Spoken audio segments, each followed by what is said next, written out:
this is already the second year for people-to-people exchanges That's between right. China and Malaysia. Not to mention, Malaysia is holding the rotating presidency of the ASEAN. That's So right. what does that mean to you, especially when it comes to youth exchange between China and ASEAN countries? The relations between China and Malaysia have been ongoing, and it's very active at the grassroots level. So we're looking at university students. There's a lot of exchange program, youth associations, and also the private colleges and the private institutions also have ongoing relationship and exchange program.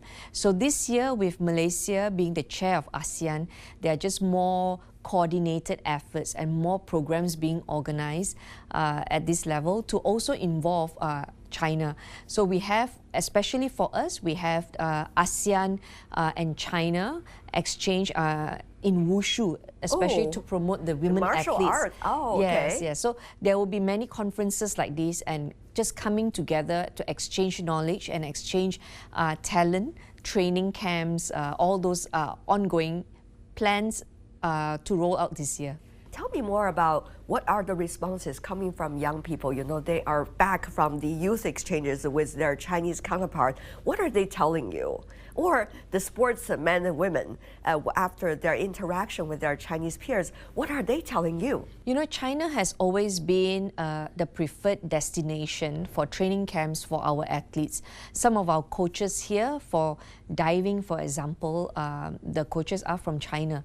And so we have a long-standing relationship with China, and our athletes, our national athletes, they are very used to the training camps in China. They always go to China, and our sports association also have counterparts that they refer to in China. China is well known for their excellence in sports. Yeah, so Malaysia will definitely, naturally, over the years, look up to China. You particularly said gold medals and sports excellence is not like baking cookies.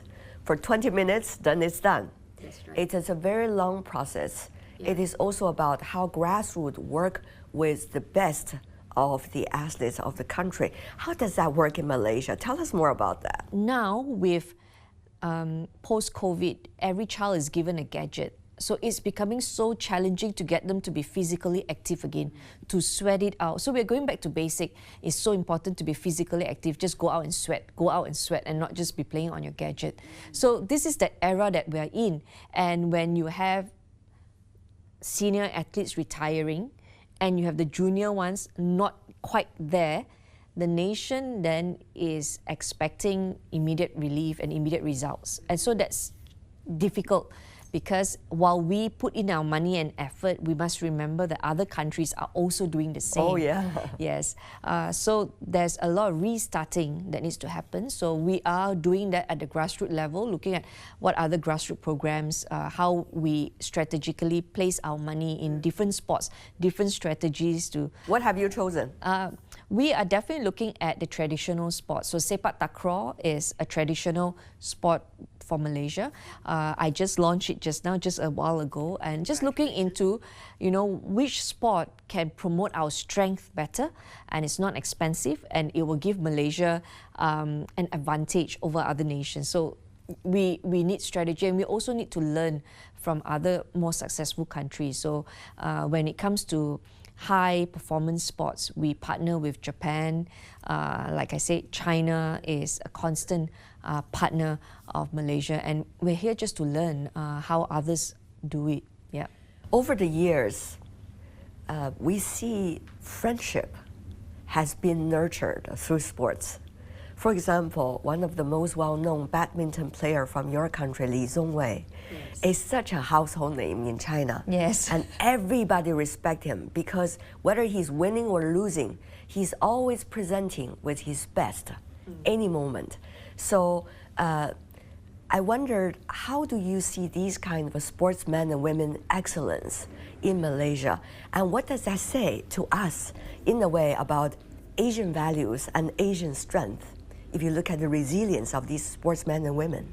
The thing I like about Chong Wei is that he's not arrogant or proud, even though he is a household name.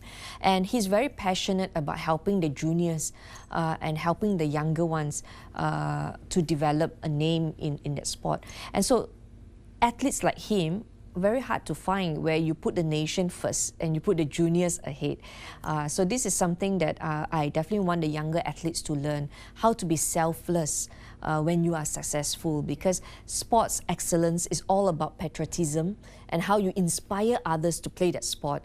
And so Chong Wei plays that role. He is now in our Road to Gold committee. As you know, Malaysia, we have not achieved Olympic gold yet. And so Chong Wei and Nicole David, they are star athletes who are now helping others to try to build a name for themselves.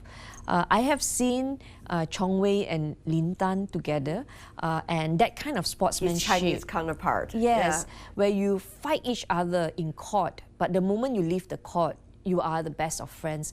And that's the kind of sportsmanship that we want other athletes to learn. That, you know, today with social media, it's so easy to have, you know, just the cancel culture.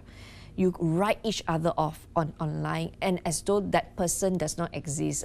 That's not what we want to promote in sports. We want healthy competition, and therefore we need icons like that to tell people that, you know, winning is not everything, and losing is also not the end. I always encourage young people, children and parents to invest in sports, because it's only in sports that our young people learn how to play by the rules. You follow the rules. Everybody has the same rule. And if you don't play by the rule, you're disqualified. And so there is a level playing field for every player. You can participate in a safe way, you can play sports. And sports will teach people not to give up, because you go in. It's a great learning process, yes, isn't it? There's a 50% chance you will lose. And if you lose, what do? You come back stronger. And so it is worth investing in sports. If you want to teach children how to cope with life and pressure and stress, send them to do sports. We also see this kind of sports exchanges in a way at a time of confusion will be able to bring people together. Yes. How do you and your colleagues from other ASEAN countries are working together to make sure that will happen? We have a few engagement where we meet the sports minister from other countries. So for example, when we were in Paris, I met the sports minister of Singapore and the sports minister of Indonesia, and we spoke about how, at the youth level, maybe we should organize more tournament and competitions together. You know, when we are in the region, Southeast Asia, we think like we are a team. Then when we go to Asian Games, or when we go to Olympic, for example, the Asian community and support each other. So if Malaysia is not playing in that game and China is playing or Japan is playing, you and go ahead and cheer for them. We cheer for yes, China indeed. and we cheer for Japan. And so there is a lot of, you know, just thinking alike with people in the same region. That's so important. And I think that's the spirit of ASEAN that we are trying to promote this year here. How do you see your skills of trying to bring all these people together? Earlier you mentioned about, you know, bringing in best sportsmen and women like Li Zhongwei to be in the commission. That's right. To nurture the young people and to look for sports excellence. You also try to gear up the whole society. Yes. Not to mention to work very hard with the Prime Minister to put sports on top of the agenda for his itinerary. So how does that work? So you see, sports, when we talk about sports, people always talk about winning medals, but sports is more than just winning medals. There is the lifestyle component. There is the sports as a unity tool to unite people together. Then there is also women in sports. How do you promote safe sports? And so I'm here doing my best to promote an ecosystem that is no longer dependent just on one minister or one star athlete. You want it to be a grassroots effort, an ecosystem. Even without this minister, even without Lee Chong Wei, badminton is still being practiced, and that's what you want. And so we have introduced a lot of tax deduction initiative to make it attractive for people to send their kids for sports training. So if you send your children to sports training, you can keep the receipts. I see. And we have a tax deduction of 1,000 ringgit for taxpayer, so they can spend it on themselves to pick up a new sport, on their spouse, on their children. And for 2025, our Prime Minister has even extended that to the parents of the taxpayers, which means today, if your grandmother and the grandchild want to play football together, they can do sports training together and use the receipts. So we are promoting intergenerational engagement when they do sports together. And there's a family issue over That's there. right, yes. Bring everybody together. Yes. In a traditional and yet vibrant society like Malaysia, how are you and your colleagues try to deal with some of the so-called sensitive issues, but also graduating to make sure it is a concept that the society will be happy to accept? I'm sure it is a process, Yes. just like what you are doing right now with sports, Yes. to promote it as both as a family issue and also as a society advancement issue. So sports is very unique because when you are looking at the best person to play that game, you want to look at skills and not the skin color. And therefore, whoever has the best chance to score a goal, we send them out, they put on the national jersey and you go and you fight for Malaysia. And so that's very easy for people to understand that when you are competing globally with so many people, you know, the best person should be representing Malaysia. And you need everybody, you need every talent to have a go at it. And so sports is very unique in that sense because it tells the story of unity, and we want to do that more and more, especially when your athletes are all young people. How do you see Asian countries such as China, Malaysia can work closely, can be each other's camaraderie, and can feel stronger and more confident about the world once we have the bridge? We are now trying to get our younger generation to interact and visit and see, you know, the rich heritage of both nations. And at the core of these two, you see values system that are very similar. You honor your parents. You fight for the family unit. You know, the family unit is very, very important. Spirit of excellence. You know, hard work. When you look at athletes from China, you just see pure hard work. When you look at your diver, you know this person doesn't rest. This person would have done many, many, many dives to achieve a perfect score of 10, 10, 10.